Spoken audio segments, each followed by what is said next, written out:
നമസ്കാരം. Raf talk ഫുട്ബോളിലേക്ക് അവർക്കും സ്വാഗതം. എന്തൊരു വിധിയാണിത്! തുടർച്ചയായി ഗോൾ അടിച്ചുകൊണ്ട് ടീമിനെ മുന്നോട്ട് കൊണ്ടുപോവുകയായിരുന്നു അവൻ. മാഞ്ചസ്റ്റർ യുണൈറ്റഡ് ആവട്ടെ 2024 തോൽവി അറിയാതെ കുതിക്കുകയാണ്.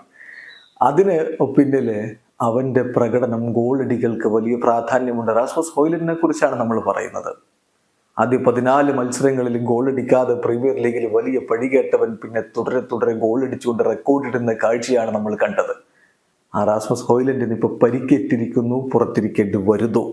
ഇന്ന് മാഞ്ചസ്റ്റർ യുണൈറ്റഡിന് കളിയുണ്ട്. ഫുൾഹാമിനെതിരെയാണ് കളി. രാത്രി ഇന്ത്യൻ സമയം 8:30 ആ പോരാട്ടം. ആ പോരാട്ടത്തിലെ യുണൈറ്റഡിന്റെ മുന്നേറ്റം നയിക്കാൻ റാസ്മസ് ഹോയ്ലൻഡ് ഉണ്ടാവില്ല. ഇന്നലെ തന്നെ ഇക്കാര്യത്തിൽ മാഞ്ചസ്റ്റർ യുണൈറ്റഡ് കൺഫർമേഷൻ നൽകിയതാണ്. മസിൽ ഇഞ്ചുറിയാണ്. അദ്ദേഹത്തിന് 2-3 ആഴ്ചക്കാലം പുറത്തിരിക്കേണ്ടി വരും എന്നാണ് ഇപ്പോൾ പുറത്തു വന്നിട്ടുള്ളത്. അത് വലിയ തിരിച്ചടി തന്നെയാണ്. ഏതാണ്ട് ഒരു മാസത്തിനടുത്ത് 3 ആഴ്ചക്കാലത്തോളം അദ്ദേഹത്തിന് പുറത്തിരിക്കേണ്ടി വന്നേക്കും. എന്തായാലും ഒരു 15 ദിവസമെങ്കിലും അദ്ദേഹം പുറത്തിരിക്കും എന്ന കാര്യം ഉറപ്പാണ്. അപ്പോൾ വരുന്ന മത്സരങ്ങളിൽ അദ്ദേഹം മസിൽ ഇഞ്ചുറി കാരണം പങ്കെടുക്കില്ല എന്നുള്ളത് യുണൈറ്റഡിനെ സംബന്ധിച്ചിടത്തോളം വലിയ തിരിച്ചടിയാണ്. ഏതായാലും യുണൈറ്റഡ് ഇപ്പോൾ ട്രാക്കിലാവുന്നു എന്നതിൻ്റെ ആശ്വാസം എറിക് ടെൻ ഹാഗിനുണ്ട്. അദ്ദേഹം ഇന്നലെ അത് പറയുകയുണ്ടായി.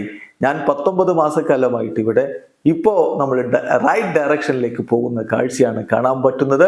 ടീം നല്ല രൂപത്തിൽ മുന്നോട്ട് വരുന്നു, സ്ക്വാഡ് ഡെവലപ്പ് ചെയ്യുന്നു, ഞങ്ങൾ കൂടുതൽ സ്ട്രോങ് ആവും. We will be even stronger when we add to this squad even more qualities എന്ന് കൂടെ അദ്ദേഹം പറയുന്നുണ്ട്. വരുന്ന സമ്മർ ട്രാൻസ്ഫർ വിൻഡോയിലൊക്കെ അതിനുള്ള നീക്കങ്ങൾ യുണൈറ്റഡിൽ നിന്നുണ്ടാകും എന്നും പ്രതീക്ഷിക്കപ്പെടുന്നു. വീഡിയോ അവസാനിക്കുന്ന ഫുട്ബോൾ ലോകത്തെ കൂടുതൽ വിശേഷങ്ങളുമായി റാഫ് ടോക്സ് എത്താം.